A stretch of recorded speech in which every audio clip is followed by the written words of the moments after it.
রাজধানীর উত্তরায় আক্তারের আবাসিক হোটেল রংধনুতে ডিবি পুলিশের অভিযানে গ্রেপ্তার একাধিক পতিতা ও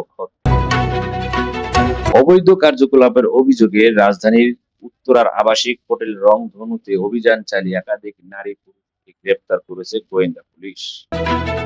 অসামাজিক কার্যকলাপের গোপন সংবাদের ভিত্তিতে গতকাল বিকেলে ডিবি পুলিশের সদস্যরা আব্দুল্লাহপুর বাস স্ট্যান্ডের সাথে আবাসিক হোটেল রংধনুতে অভিযান পরিচালনা করে অভিযানে বিভিন্ন বয়সী একাধিক নারী ভিকটিম পুরুষকে আটক করে গোয়েন্দা পুলিশের কার্যালয়ে নিয়ে যাওয়া হয়।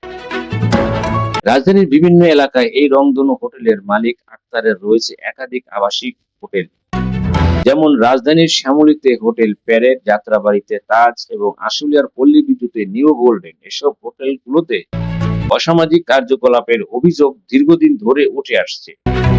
এ ধরনের অপরাধ দমন নিয়মিত অভিযান চালাচ্ছে আইন শৃঙ্খলা রক্ষাকারী বাহিনী। অভিযোগ আছে এই আবাসিক হোটেল রংধনুতে দীর্ঘ ধরে চলে আসছে অপরাধমূলক কর্মকাণ্ড। নারীদের দেহ ব্যবসা, মদ, জুয়ার আসর ও মাদক কেনা বেচা ও সেবনের মতো ভয়ঙ্কর অপরাধ।